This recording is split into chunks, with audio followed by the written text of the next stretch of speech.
السلام علیکم عزیز طالبہ، سال دوم pre medical F S C section میں آج کا ہمارا لیکچر مضمون تعلیم نصفہ کی تفہیم ہے۔ تعلیم نصفہ جیسے کہ نام سے ظاہر آپ کے سامنے خواتین کی تعلیم بنیادی طور پہ ایک ایسی نعمت ہے جو کہ مرد اور عورت دونوں کے لیے حاصل کرنا انتہائی ضروری ہے۔ آپ قرآن پاک میں دیکھ لیجئے، احادیث کے حوالے سے دیکھ لیجئے، پیارے نبی صلی اللہ علیہ وآلہ وسلم کی سنت کے حوالے سے کہ جب انہوں نے تعلیم دی تو خواتین کی تعلیم کا ساتھ باقاعدہ اہتمام کیا۔ خواتین کو بھی مردوں کے برابر احادیث اور قرآن پاک کی تعلیم دی گئی۔ دین اسلام میں تعلیم پہ بہت زیادہ زور دیا گیا ہے، اور تعلیم سے مراد صرف مرد کی نہیں بلکہ عورت کی تعلیم، کیونکہ علم نور ہے، اور نور جو ہوتا ہے وہ مرد عورت سب کے لیے برابر اپنی روشنی فراہم کرتا ہے۔ حضور پاک کا ارشاد گرامی ہے کہ حصول علم ہر مرد اور عورت پر فرض ہے۔ اگر آپ سائنسی لحاظ سے بھی دیکھیں، عقلی لحاظ سے دیکھیں، تو ایک گھر جس کی تعمیر مرد اور عورت دونوں کی موجودگی سے ہونی ہے، دونوں نے مل کے بچوں کی تربیت کرنی ہے، بچوں کو پالنا ہے، بچوں کو کسی مقام تک پہنچانا ہے، تو مرد جو کہ خرید و فروخت کے لیے، حصول رزق کے لیے گھر سے باہر نکلے گا، تو گھر میں موجود عورت جس انداز کا اس کا تعلیمی رویہ ہوگا اسی انداز سے وہ اپنے بچوں کی پرورش کرے گی۔ اگر عورت پڑھی لکھی ہے تو یقینی بات ہے وہ بچوں کی تعلیم میں بھی معاون ثابت ہوگی، اور اس کے ساتھ ساتھ بقیہ معاملات میں بھی اپنی عقل کو استعمال کرتے ہوئے بہتر فیصلے کرے گی، جبکہ جاہل عورت نہ صرف گھر کے معاملات کو بگاڑ دیتی ہے بلکہ اس کے ساتھ ساتھ بچے جو کہ آنے والا وقت ہے یعنی مستقبل ہے، انہیں بھی تباہ و برباد کر دیتی ہے۔ ایک اس کی چھوٹی سی مثال آپ کا یعنی سال دوم کی ہی کتاب میں اکبری کے حوالے سے مولوی نذیر احمد کا لکھا ہوا سبق جو ہے وہ اس کی عمدہ مثال ہے، جس میں انہوں نے یہ بات کہ مرد اور عورت، لیکن عورت جاہل ہے، نتیجہ کیا نکلا ہے کہ اکبری نے مکمل طور پہ گھر کو تباہ و برباد کر دیا ہے۔ اس کی حماقتوں کی نظر اس کا پورا گھر ہو گیا ہے، اور یہ صرف ایک گھر کے لیے نہیں بلکہ ملک و قوم کے حوالے سے یہ بات اہمیت کی حامل ہے کہ عورت کی جہالت پورے گھر کو تباہی کی طرف لے جاتی ہے۔ اسلام نے جہاں بقیہ تمام جانداروں کو حقوق دیے ہیں، اسی طریقے سے عورت کو بھی بہت سے حقوق دیے ہیں، اور عورت کے لیے تمام سرگرمیوں میں حصہ لینے کے ساتھ ساتھ تعلیمی سرگرمیوں کو جاری رکھنا بھی لازم قرار دیا ہے۔ آپ حضرت ختیجہ کو دیکھ لیجئے، وہ معاشی معاملات میں مردوں کے ہم قدم تھی۔ اسی طریقے سے عورتوں پہ پابندی کا نعرہ جو ہمارے نام نہاد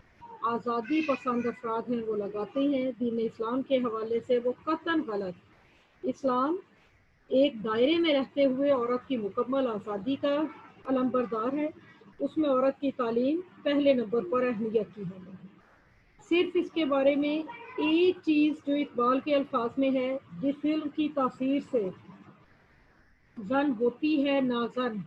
کہتے ہیں اسی علم کو ارباب ہنر موت، یعنی ایسا علم جس کی تاثیر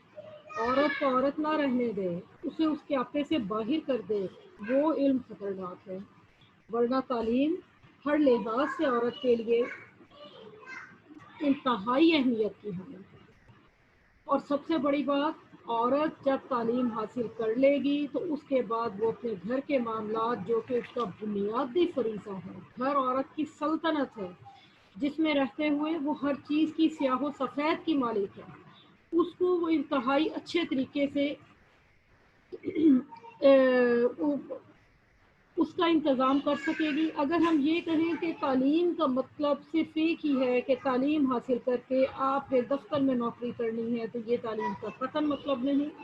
تعلیم کا مطلب ہے علم کی روشنی سے اپنے آپ کو فیض یاب کرنا۔ اب تعلیم نسواں، اس کی اہمیت ہمیشہ سے مسلم رہی ہے اور رہے گی، کیونکہ عورتیں معاشرے کی آدھی آبادی ہیں، اور کسی بھی معاشرے کی اگر آدھی آبادی غیر تعلیم یافتہ ہو تو وہ معاشرہ جاہل کہلا سکتا ہے اور کچھ نہیں۔ آپ پاکستان میں دیکھ لیجیے، خواتین کے لیے الگ یونیورسٹیز بھی ہیں، میڈیکل کالجز بھی ہیں، اور اسی طریقے سے خواتین کی پڑھائی کے لیے مختلف جو مواقع ہیں وہ فراہم کرنے کا کام حکومت کی طرف سے جاری ہے۔ اور یہی وہ چیز ہے جس کی بنیاد پر کوئی بھی قوم ترقی کرتی ہے، کیونکہ تعلیم آپ کو بے راہ روی نہیں سکھاتی، تعلیم آپ کو فیشن کرنا نہیں سکھاتی،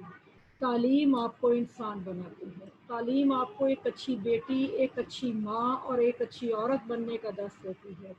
تعلیم ہی وہ بنیادی چیز ہے جس کے بعد آپ یہ سمجھتے ہیں کہ عورت کے حقوق و فرائض کیا ہیں۔ جب حق کی بات ہو تو ساتھ فرض لازم ہے، جب حقوق کی خواتین بات کرتی ہیں تو ساتھ ہی اپنے فرائض کو بھی